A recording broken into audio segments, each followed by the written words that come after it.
En 1492 la historia del mundo cambió para siempre. Una expedición liderada por Cristóbal Colón alcanzó la costa americana y colonizó ese continente en años sucesivos. Una de las tallas religiosas que acompañó al descubridor se ha localizado aquí en Palencia, en el Monasterio de las Claras.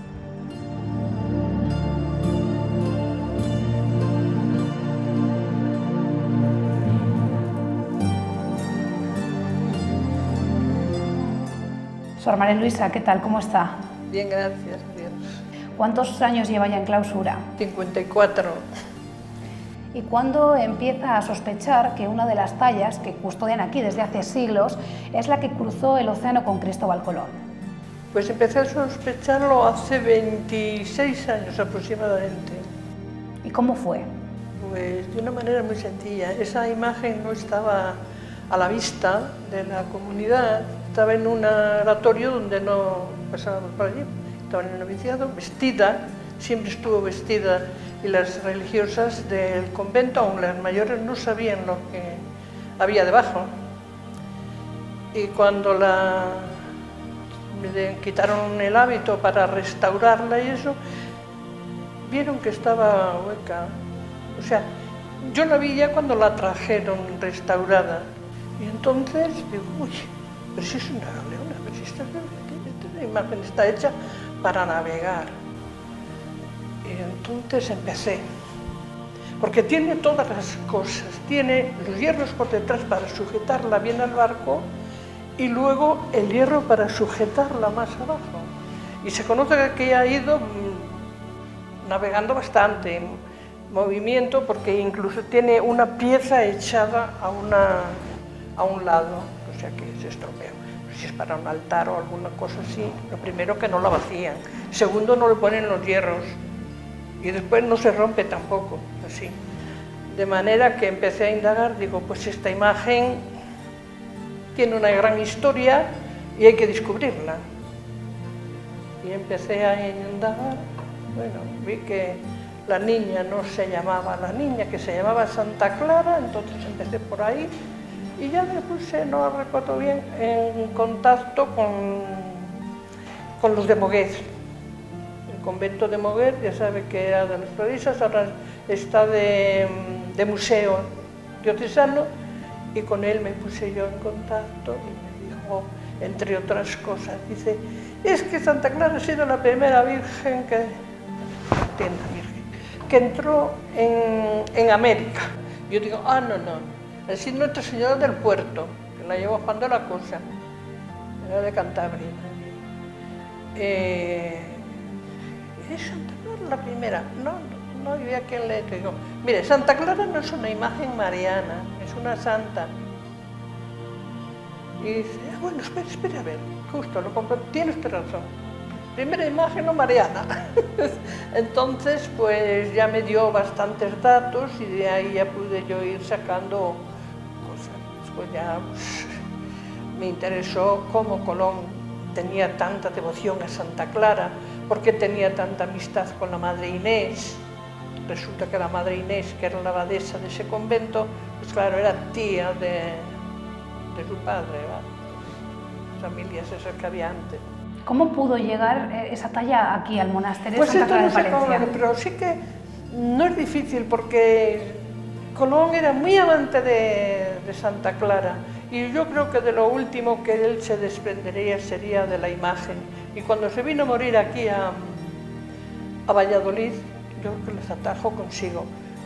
Pero cómo llegó aquí, pues no lo sabemos, pero es fácil que él hubiera estado aquí en el convento varias veces, puesto que este convento le fundaron los almirantes.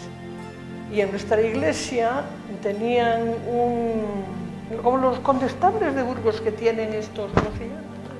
Pues le tenían aquí para ellos. Y encima tenían una nave, un barco, era forma de nave. Luego, él, sabiendo que aquí había raíces de su eso, ¿cómo no iba a venir a Palencia estando en Valladolid 2 años? Alguien la tuvo que traer. Lo que pasa es que este convento ha habido tantas sombras como todos los otros conventos, pues claro, no he podido yo sacar así Pero se sospecha que incluso el propio Cristóbal Colón pudo traer esa imagen aquí. Sí, porque era, como decía el de Huelva, era su más querida prenda y sería de lo último que se iba a desprender. Pues a quién se la podía dar, a quien mejor la podía cuidar, que eran las clarisas. Cristóbal Colón, que tenía una gran religiosidad. Sí, en el segundo viaje vino vestido de franciscano, era terciario franciscano, y de eso hay documentos. Dicen de esta Virgen que es una Virgen muy milagrosa.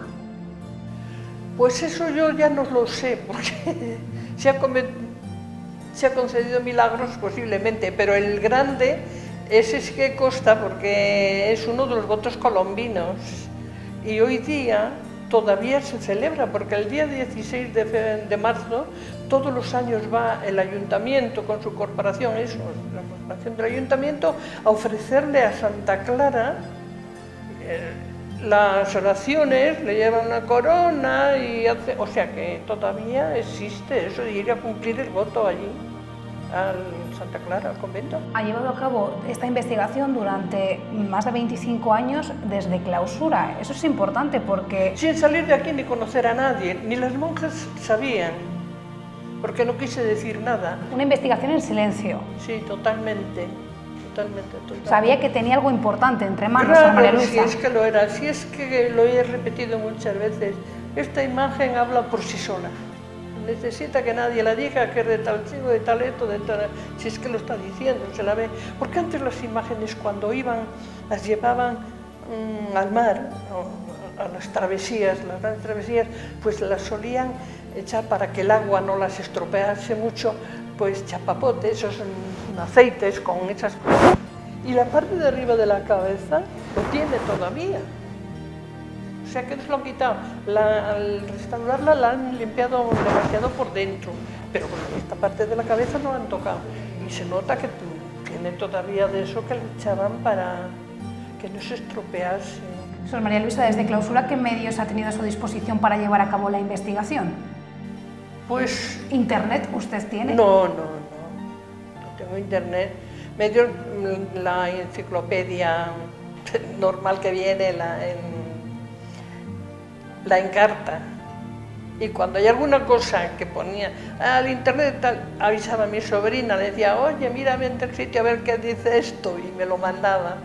Y de esa forma, venga, a leer libros y libros y libros y buscar datos. Y de esa manera... Y de esa manera he llegado a esto. Y bueno, yo que estoy convencida que no puede haber otra y sino que me lo demuestren. Porque tengo más de 600 imágenes de Santa Clara, solo en un libro hay 300, y no hay ninguna igual. ¿Nos permitiría entrar en clausura, Sor María Luisa, para ver esa pues talla? Se lo comenté a la Madre Clara y a la Madre Abadesa y me dijo que sí. Que bueno, para una cosa de estas que podrían entrar. Si es tan amable, la acompañamos. Ella sí es muy amable, la Madre Abadesa es muy amable. Sí. Nos va a acompañar.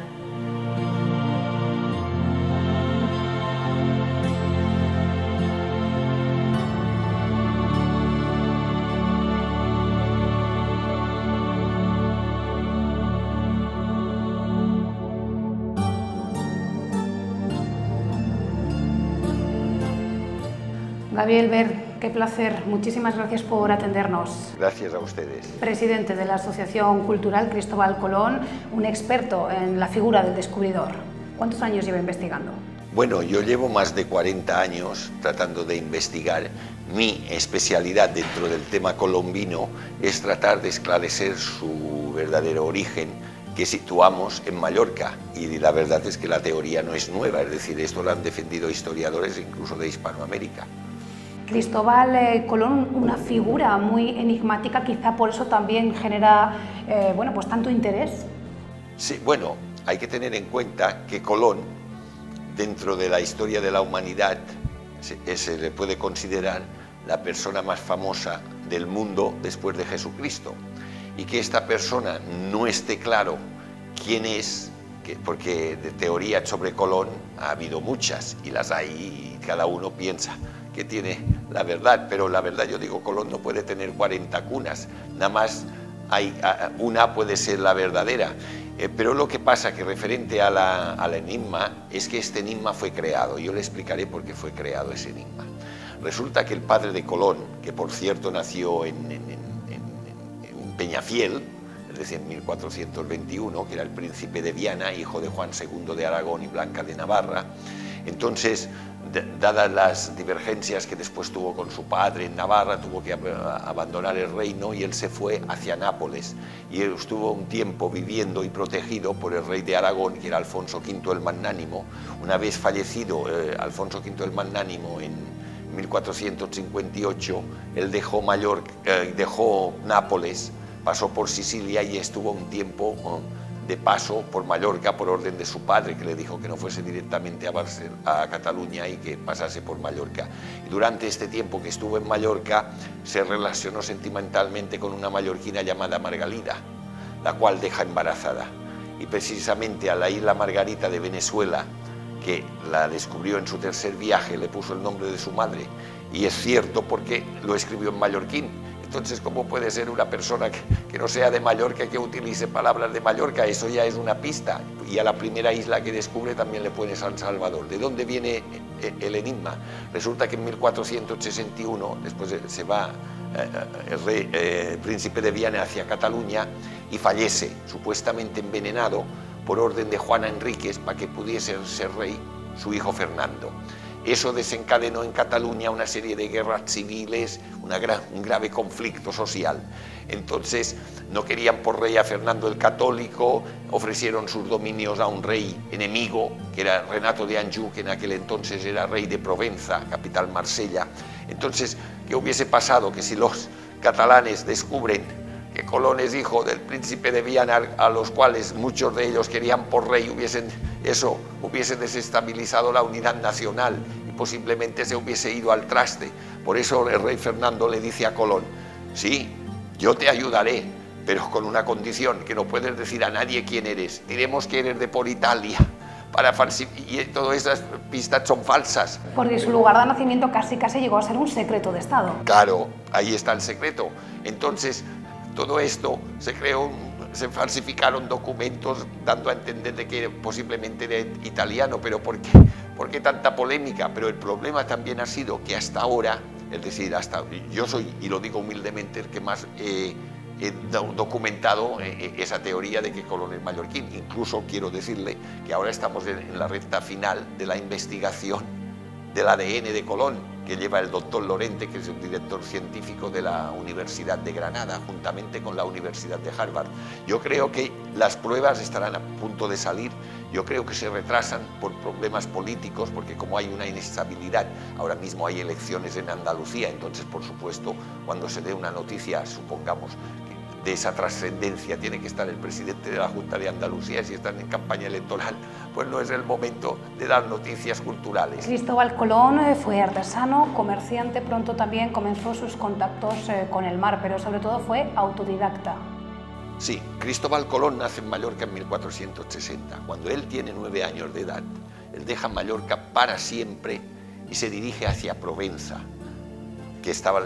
cuyo rey era Renato de Anjou.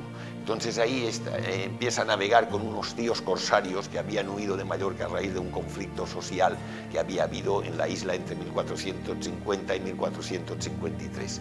Y empieza a navegar y a vivir con ellos hasta 1476, y a raíz de un naufragio que hubo en el sur de Portugal, en el Cabo de San Vicente, se incendió la nave que iba a Colón, porque hubo un combate naval entre las naves mandadas por el tío de Colón y unas naves genovesas. Entonces él llega a Portugal, se casa en Portugal con una mujer noble, con Felipa Moniz, se establece allí, empieza a estudiar el proyecto de descubrimiento, lo presenta al rey de Portugal. Una vez rechazado el proyecto por el rey de Portugal, él viene hacia Castilla y es cuando pasa por la Rábida, contacta con el duque de Medina Sidonia y después con el duque de Medinaceli, el cual le apoya, pero después piensa que es mejor proponerlo a la corona.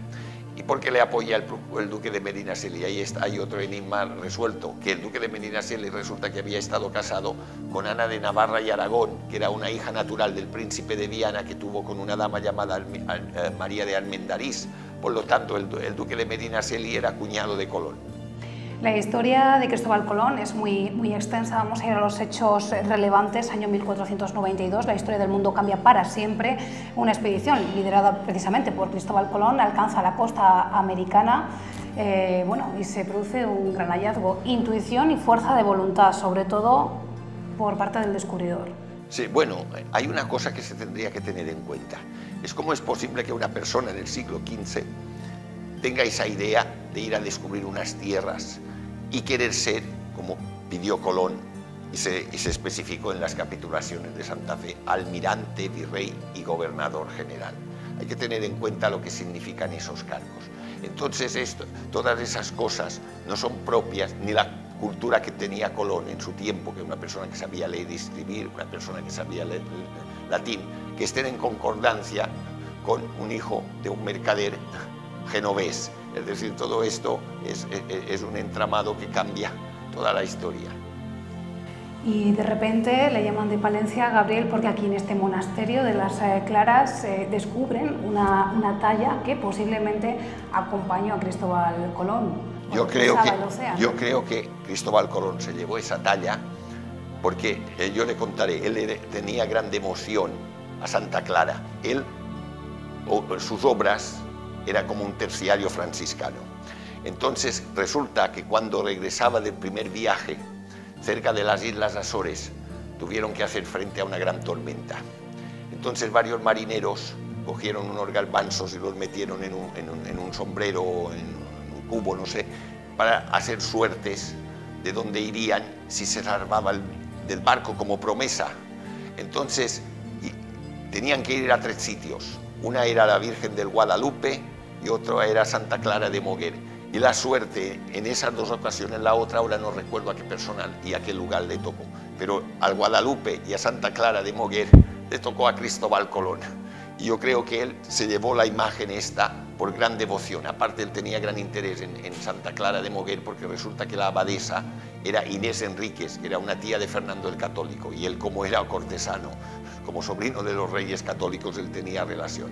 Después, con Palencia, casualmente hubiese podido ser Palentino Colón, porque una vez fallecida la reina Isabel, el rey quería recortar el poder de Colón y le propuso que renunciase a la empresa de las Indias a cambio de unos dominios en Carrión de los Condes, cosa que Colón rechazó, pero todo lo que se estipuló en las capitulaciones de Santa Fe no se podía cumplir, dada la inmensidad de lo que había descubierto, porque si Colón descubre hierbas y tierra firme, pero cada viaje que volvía a las tierras más inmensas, es decir, Colón se hubiese convertido en el hombre más rico del planeta. Entonces allí el rey, y también existía el problema político con Cataluña y con lo que aconteció en torno al príncipe de Viana. Entonces a Colón, desde un punto de vista político, se le tenía que hacer desaparecer, y realmente el rey Fernando lo consiguió con las pistas falsas de que era posiblemente de por Génova y todo esto, y los historiadores han sido engañados más de 500 años trabajando con papeles y con pistas falsas y no se han dado cuenta.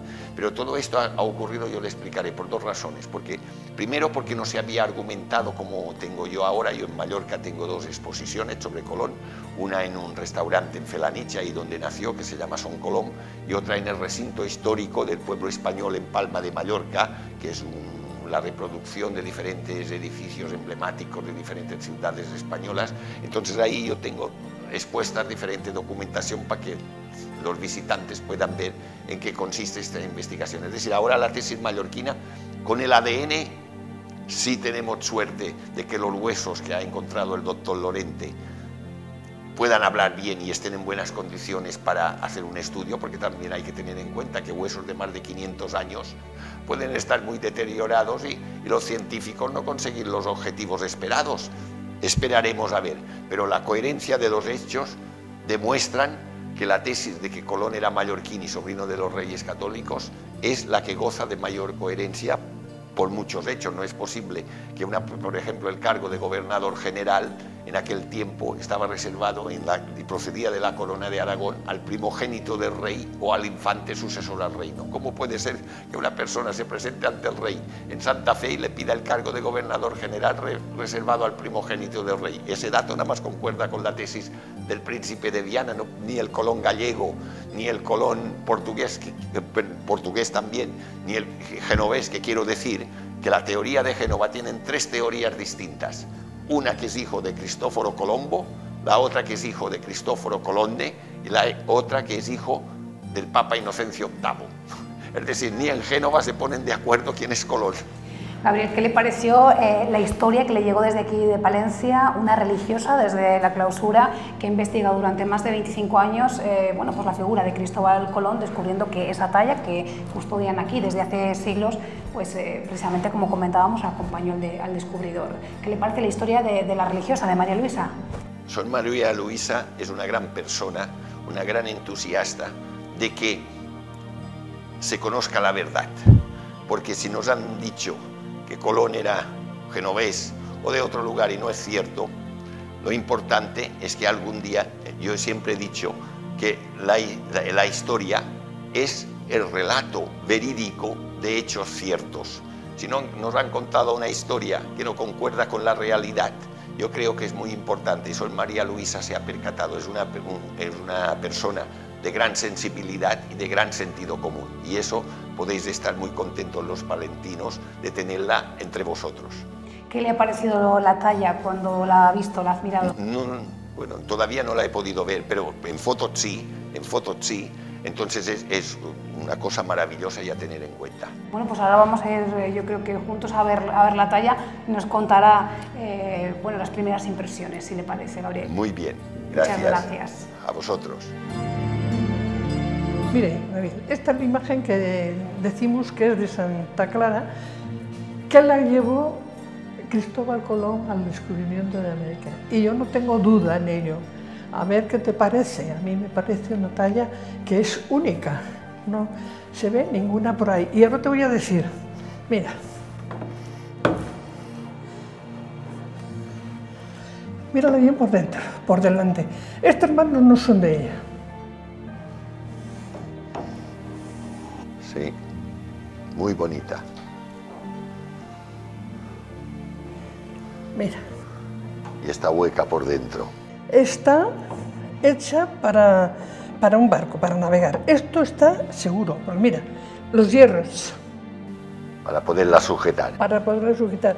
Y el otro, para meterle ese hierro que meten abajo, sí. Lo metían por aquí. Luego, esto de la cabeza de arriba está sin tocar, que era cuando lo llevaban, ya sabes, en el barco para que el agua no las estropease, sí. Le echaban chapapote, una especie de chapapote y eso. Tratamiento. Eso lo tiene todavía. Esto se lo han raspado más de la cuenta, pero bueno, da la sensación de que, mira, tanto esta imagen se ha movido para un lado como para otro, que le han echado aquí una pieza. Sí. Todo esto es una pieza nueva. Sí. Luego, si es que la hacen para un altar, esto no tiene sentido. Tiene sentido. Aparte, Cristóbal Colón era un gran devoto de Santa Clara. Él visitó Santa Clara de Moguer, allí estaba de abadesa doña Inés Enríquez, que era tía de Fernando el Católico, era hermana de Juana Enríquez. Sí, claro. Pues eso es lo que... La talla que no se puede decir, yo digo que habla por sí sola. Nadie puede decir que no, puesto que las señales están todas.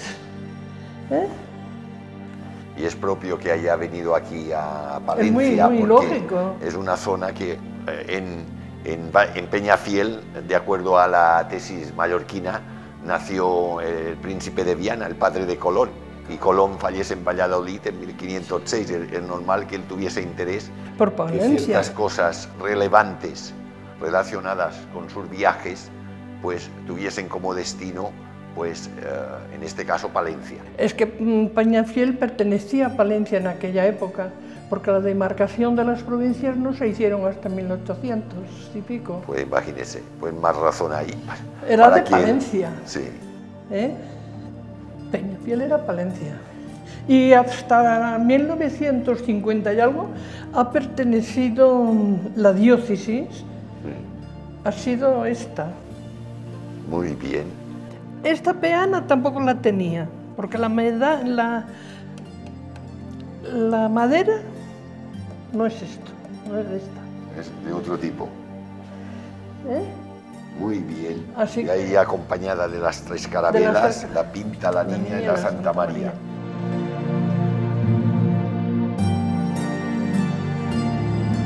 Sor María Luisa, esta talla está en clausura, no puede verla el público. No, de momento no. ¿Qué se plantean hacer con esta talla? Pues aún no se ha pensado bien, porque claro, tenemos el Santísimo expuesto en la iglesia. Entonces sería pues una baranda al lado de la imagen, aunque solo fuera por curiosidad, no por devoción, y claro, el Santísimo allí pues no. ¿Es consciente de la curiosidad que suscita esta talla? Sí, mucho, sí. Mucha curiosidad, todo el mundo quiere verla. ¿Y dónde la tenéis? ¿Y cómo no la ponéis para que la veamos? Y bueno, sí sería así. Así que de momento sigue oculta. Sor María Luisa, ¿alguna vez tuvo miedo de que la gente no la creyera en esta investigación? No. Si creen que si hay quien hasta que no cree en Dios, no, eso no me ha importado. No, si lo creen bien y si no, no es. Yo lo digo para que lo sepan, no para que se lo crean. ¿Está tan convencida de su teoría? Sí, estoy convencida. Porque no hay otra que tenga estos rasgos tan evidentes como esta, ¿no? Sor María Luisa, le agradezco enormemente que nos haya abierto las puertas de este monasterio de clausura. Muchas gracias, pero eso es la Madre Abadesa, que es la que... La traslada claro. El agradecimiento a la Madre Abadesa, si es tan amable. Sí.